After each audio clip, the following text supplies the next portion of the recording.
Amigas, amigos del Estado Lara, los saludo con el optimismo con que seguimos viendo la lucha que ustedes dan desde Venezuela. A petición de nuestra común y admirada amiga Yuyita Chozoni, envío este mensaje para hablarles de Carlos Andrés Pérez en sus distintas facetas. El Carlos Andrés Pérez estratega, que siendo un adolescente monta toda una trama para obligar a los que estaban echando las bases de lo que posteriormente fue Acción Democrática, en lo que serían los prolegómenos del PDN, a que lo aceptaran en la fila. Y desarrolló toda una estrategia empapelando las paredes de las casas de su natal Rubio con afiches del Partido Comunista, que desató una ventolera política en la zona y finalmente Carlos Andrés Pérez se salió con la suya, y logrando que lo admitieran siendo un menor de edad en las filas del partido. El Carlos Andrés Pérez audaz, responsable y trabajador. Se ganó la confianza de Rómulo Betancourt a los 23 años, tanto así que tenía en el propio despacho del presidente de la Junta de Gobierno su escritorio. El Carlos Andrés Pérez intrépido, el operador político, el que estuvo siendo el enlace de Betancourt con los militares en el año 45, el operador político intrépido, audaz, que fue a Maracay en 1948 a hablar con el sordo Gámez y otros militares aliados en la antesala del golpe que se le propinó al presidente Gallegos, el líder que sabía organizar las acciones desde el exilio al lado de Betancourt, el operador político que tuvo el olfato para detectar las malas intenciones de Pérez Jiménez cuando se lo encontró en un restaurante en Caracas en el mes de julio de 1948 y detectó que se estaba tramando, se estaba fraguando un golpe y se lo advirtió al doctor Alberto Carnevali, el hombre que fue capaz de detectar las malas intenciones de Castro León cuando ubicó un restaurante de San Cristóbal en el estado Táchira a un aliado de los golpistas, y así se lo hizo saber a Ramón J. Velázquez, que actuaba como secretario general de la presidencia, y al mismo Rómulo Betancourt, el que enfrentó la guerrilla, el que enfrentó las intenciones invasionistas de Castro desde Cuba, el que estuvo al lado de Betancourt cuando los movimientos del Barcelonazo, el Carupanazo, el Porteñazo, el Carlos Andrés Pérez, que fue un hábil y diestro parlamentario. El Carlos Andrés Pérez, que luego se incorpora a la reconstrucción de Acción Democrática después de la derrota del año 1968. El Carlos Andrés Pérez paciente para alcanzar la candidatura presidencial. A Carlos Andrés lo tentaron en el año 63 para que compitiera con León, y Carlos Andrés Pérez, cuando Rómulo Betancourt junto con Luis José Oropeza Castillo le dijeron: ¿por qué no aspiras? ¿Por qué no compites? ¿Por qué no eres más audaz? Y Carlos Andrés Pérez le dijo: aquí no es cuestión de audacia, es cuestión de paciencia.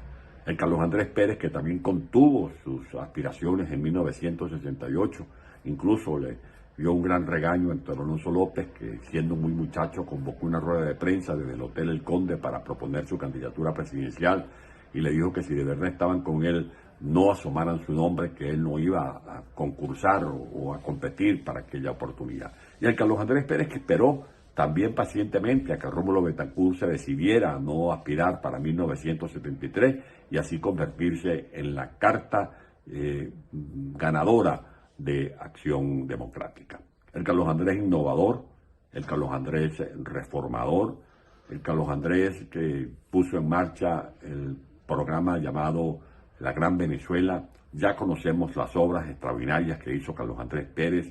Electrificó a Venezuela, desarrolló el GURI, consolidó la CBG, nacionalizó el petróleo, nacionalizó el hierro, se convirtió en el creador del Ministerio del Ambiente, es el que dejó más parques naturales, reservas ambientales para Venezuela, el que impulsó el plan de becas Mariscal de Ayacucho, el programa de orquestas infantiles, las bibliotecas ayacuchos, el que atravesó al país de carreteras, de autopistas, el que instaló los complejos industriales en todos los estados de Venezuela, pero sobre todo el Carlos Andrés Pérez, que supo combinar esas políticas u obras de infraestructura con políticas con rostro humano, los programas sociales, el vaso de leche, el morral escolar, la beca alimentaria en su segundo gobierno.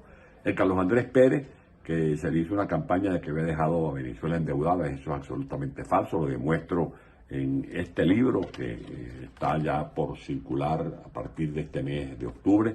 Venezuela era un país acreedor neto, o sea que nuestros activos eran muy superiores a los pasivos que dejó el primer gobierno de Carlos Andrés Pérez. Y luego el Carlos Andrés Pérez que impulsó el gran viraje, ese programa para adaptar a Venezuela a los nuevos tiempos. Por eso cuando se le preguntaba, presidente, ¿por qué usted ha cambiado? Él dijo, no, yo no he cambiado, lo que ha cambiado es Venezuela. Y tenemos que echar a andar un proyecto conforme a los cambios que se están dando en el mundo, en un mundo que avanza por la senda de la economía del conocimiento. En definitiva, era un Carlos Andrés con una capacidad de trabajo, pero asistido siempre por una extraordinaria fuente de imaginación. Un hombre atrevido, impetuoso, que fue capaz de desarrollar en el marco de esa política del gran viraje todo un esquema adaptado a esos nuevos tiempos. Y Carlos Andrés Pérez, que no le temía a los cambios, más bien los asumía. Y por eso en su segundo gobierno desarrolló una serie de políticas que representaban mucho riesgo para él. Por ejemplo, Carlos Andrés es el que pone fin a la orgía financiera que se venía llevando adelante desde Recadi. De esa manera estaba pisando muchos callos, se estaba metiendo con muchos intereses económicos. Y si le sumamos a ese cierre de los dólares preferenciales de Recadi, la transformación en su política comercial, en su política arancelaria, en su política tributaria, en su política fiscal, que hace una conversión de todo lo que eran la entrega de licencias de importación, que también de una u otra manera estaba relacionado con intereses económicos. En tercer lugar, Carlos Andrés Pérez da un gran cambio al transformar los subsidios indirectos que recibían grupos económicos por subsidios directos. Ahí está el ejemplo de la beca familiar. Ese subsidio directo que permitió el incremento de la matrícula escolar y, como él lo decía, era un beneficio que se daba a las familias no solo para el estudiante, sino también para la manutención del hogar. El Carlos Andrés Pérez que pone en marcha la descentralización. Imagínense ustedes a un hombre que se castra el derecho constitucional de designar por decreto los gobernadores. Eso era, por supuesto, un desafío al pragmatismo político. Eso lo hizo Carlos Andrés Pérez y hoy todo el mundo le reconoce su inteligencia y su capacidad para asumir los cambios cuando se lo tiene como el gran impulsor de la descentralización.